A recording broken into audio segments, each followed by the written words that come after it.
The Canal Society of New York State, founded in Buffalo in 1956, is an organization for canal advocates, preserving over 200 years of canal history in New York State. The purpose of the Society is to act as an agency through which interest in the canal may be promoted and the preservation of records, relics, structures, sites, and traces may be encouraged. The Canal Society achieves these objectives in a number of ways. By establishing and maintaining an extensive collection of canal-related documents, manuscripts, maps, and publications, as well as artifacts and other items associated with New York's canal history. These are made available to the public. By hosting and co-hosting conferences, symposia, and field trips exploring canal-related structures in the field. And by restoration of canal-related structures and interpretation and events at Port Byron, New York. For over 60 years, members of the Canal Society have been collecting and archiving materials and artifacts that help to tell the story of the canals of New York and other states, and even other countries. In addition to these materials, members have documented every canal and canal site they found with photographs, allowing us to go back in time to see how these sites have changed, aged, or disappeared over the years. These collections are available to researchers who wish to find original source material. Much of the Canal Society's collection currently resides in climate-controlled storage space at the Erie Canal Museum in Syracuse, New York. The Canal Society collections include objects from the earliest days of the canal system in New York State, including early photographs and manuscripts, objects from canal boats, and artwork from different periods of the canal in New York State. The Canal Society maintains photographic records which show changes to the canal system over the years, such as this negative of Seneca Falls from the turn of the 20th century by noted regional photographer Grace Woodworth. In addition to canal structures, the Canal Society maintains photographic documentation of what life was like on the canals, such as this black and white collection from the 1950s, as well as photographs of the fleet that maintain the canal system, showing how the fleet changes over the years. The canal tug Urger can be seen in the back left of the color photograph shown here. We'll get back to the Urger in a minute. Over the past several years, the Canal Society has been in the process of digitizing photographs and historical documents. These have been shared with online repositories such as the New York Heritage Digital Collections for researchers to easily access. The Canal Society also maintains the eriecanal.org website, which was developed by Society member Frank Sadowski, including information and documents provided by the Society. This allows members of the public who may have an interest in the canal to learn about it conveniently from anywhere. The Canal Society was instrumental in rescuing the Day Peckinpah from destruction when it was destined for a scrapyard in 2005. The Day Peckinpah was the first barge specifically designed and built for the New York State Barge Canal in 1921, and is now the largest artifact in the New York State Museum's collection. The Canal Society's members-only scholarly publication, Bottoming Out, is published twice a year. Additionally, the Society publishes guidebooks with scholarly articles related to the itinerary for each annual field trip. Every March, the Canal Society hosts a winter symposium featuring a diverse array of speakers. Additionally, the Canal Society co-hosts larger events such as the New York State Canal Conference, held every 2 years, and works to bring the World Canals Conference to canal-related locations across New York State. Canal Society field trips explore a wide variety of canal and canal-related structures both in New York State and beyond.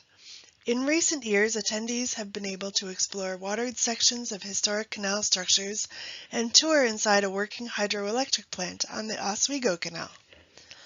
Additionally, the Society strives to include social history aspects in field trips.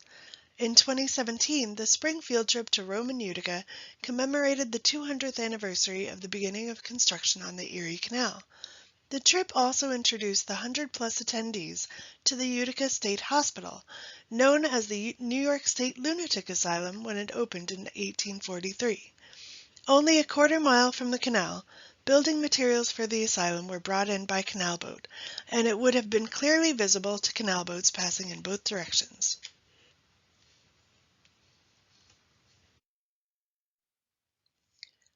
The Society offers activities associated with the trips and conferences for people with a wide range of interests, such as kayaking and musical performances. The Canal Society's 2022 spring tour along the Oswego Barge Canal included a stop at the Canal Corporation's dry docks in Lysander, New York, where attendees were able to view the historic canal tug Urger up close and in person.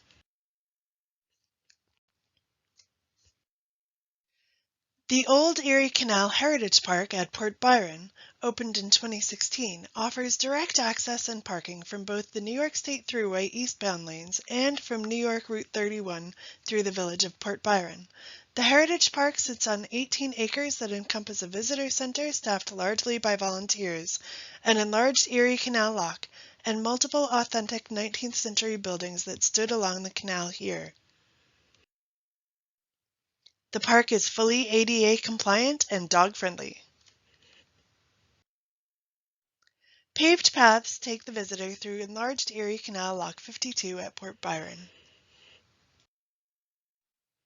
Walking through the lock gives the visitor a clear sense of what it might have been like for travelers on the Erie Canal in the 19th century, when travel through would have been by boat rather than on foot. The story of the Erie Canal is also a story of migration.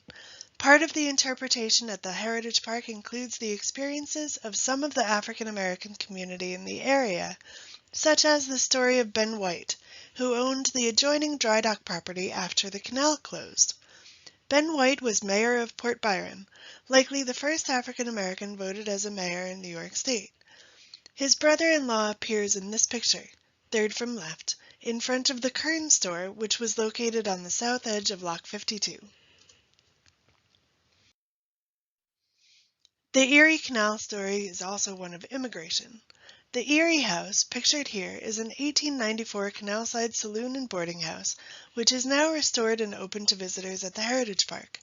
It was built by Italian immigrant brothers Pietro and Salvatore Vendetto from the region of Campania. At the Visitor Center, a life-size image of Pietro Vendetto welcomes visitors in Italian. Adjacent to the Erie House, visitors are also able to visit the 1895 Mule Barn and 1895 Blacksmith Shop, both restored and fully accessible. Displays at the Erie House include a number of original artifacts from the Canal Society's collection. The Canal Society is pleased to work on the Heritage Park in partnership with the New York State Thruway, the New York State Canal Corporation, and the Erie Canalway National Heritage Corridor. Visitors to the Old Erie Canal Heritage Park come from across the country and around the world.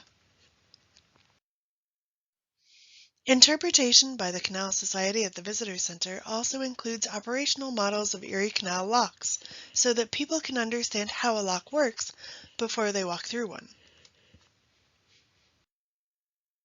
The Heritage Park is happy to welcome visitors from near and far to stop for a picnic, and the Canal Society works closely with other organizations, such as Parks and Trails New York, to welcome visitors from events such as the Cycle the Erie Canal annual bike ride.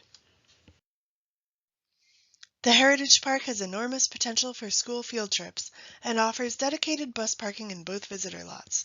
It's a far cry from when the Canal Society started organizing visits to the site in the mid-20th century.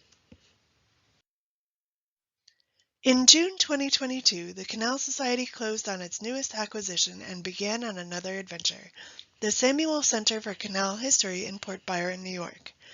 A former Roman Catholic church, the Samuel Center offers the Society an opportunity to consolidate most of its archives and much of its collections in one wheelchair-accessible location for easy access by interested researchers.